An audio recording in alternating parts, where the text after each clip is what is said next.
Yo, what's up mga troops? So ayun nga, last video ko nga ay nag-post ako ng about sa life ko dito, about sa work ko dito sa Canada. Kasi may tropa tayo na galing sa barko na nagtatanong. Tapos sa video ko na yon, maraming nakapanood na nag-message sa akin. Tapos marami din nagko-comment kahit doon sa TikTok, tapos sa page ko. Maraming nagtatanong kung paano nga ba ako nag-apply papunta dito sa Canada. So ayun, yun ang sasagutin natin. Kaya tara mga troops.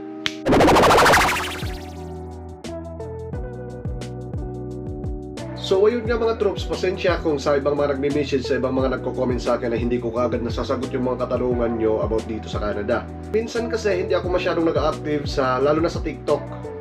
Kahit sa page ko hindi ako masyadong active. Dito sa profile Facebook ko, hindi ako masyadong nag-open ng mga message request. Kahit messenger ko, kahit mga tropa ko, hindi ko masyadong nare-replyan kasi sa busy nga. Tapos minsan, parang naiinggit ako pag nagkaka-message yung mga tropa ko na happy-happy sila. Siyempre, homesick ako dito, boring. Kaya ayun, hindi ako masyadong nag-open ng messenger talaga. Tapos ayun nga, sa kasagutan ko nga kung paano ako nag-apply papunta dito sa Canada, sa mga nakakaalam, tsaka sa hindi pa mga nakakaalam, dati po akong kusinero sa barko. Dati po akong chief cook. After ng mahigit isang taon na pagtatrabaho namin sa barko, saka lang kami nakauwi ng Pilipinas.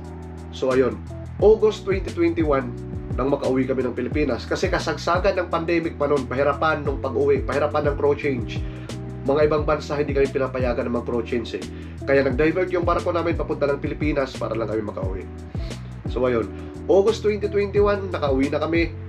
Tapos magdadalawang buwan na ako sa bakasyon noon mga troops.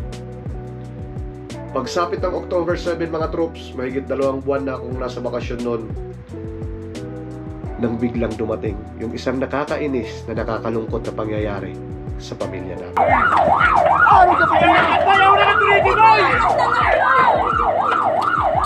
So ayun nga mga troops, hindi ko na hinabaan yung video kasi parang siyempre nakakalungkot pa rin isipin hanggang ngayon yung nangyari na yon. Nangyari yon, nasunugan kami October 7, 2021. Tapos pagdating ng October 11, 2021, nag-message sa akin yung crewing sa dating company na sinasakyan ko. Tapos ito yung sabi mga troops, "Good PM, balik ka na ng Manila, line up na kita sa," ito, may barko na. Kaso nasunugan nga ako.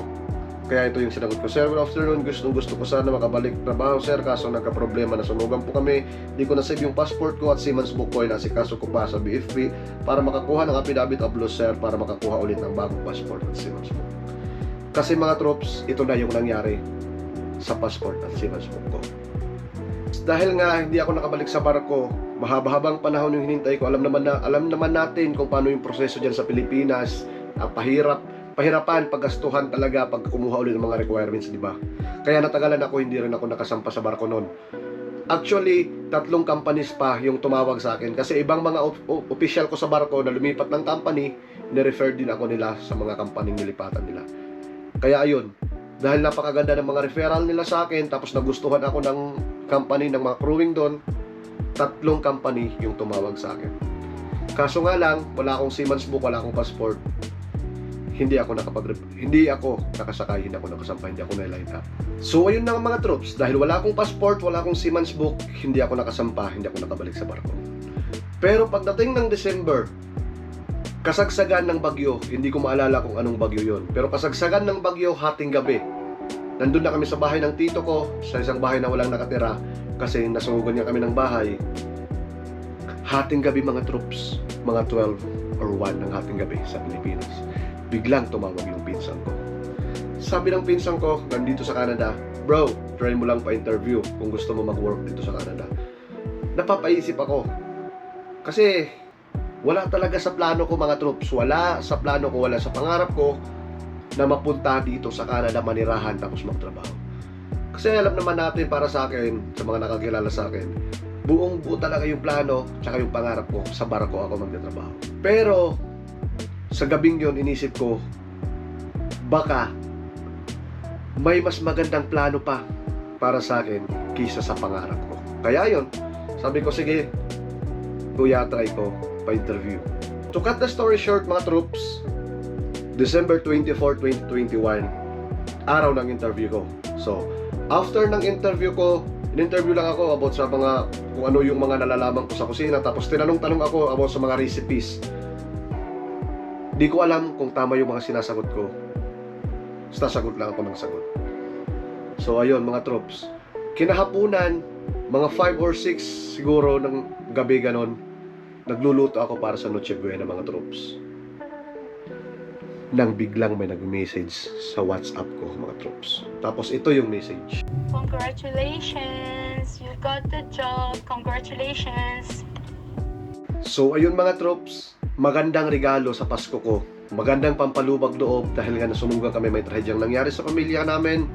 Tapos yun, December 24, natanggap ako sa trabaho papunta dito sa Canada. Pagka December 27, lumabas ka agad yung contract ko, signing of contract ka agad. So ayun. So paano nga ba ako nag-apply papunta rito?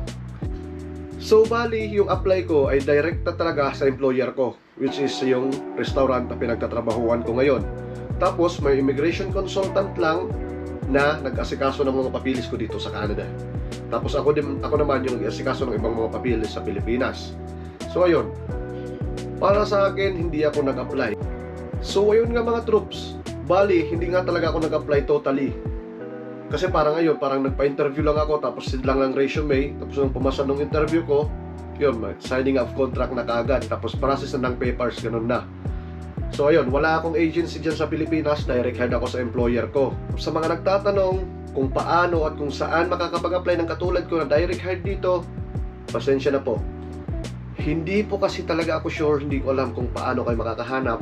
Pero try nyo lang dito sa Indeed. Dito nakapost lahat ng mga job offers na nandito sa Canada. O kaya dito sa Jobbank Canada. Search nyo lang jobbank.gc.ca. So ayun mga troops, sana nasagot ko kahit papano yung mga konting katanungan nyo. So ayun mga troops, hanggang dito lang muna. Salamat sa panonood. See you sa next video. Thank you. Have a good one.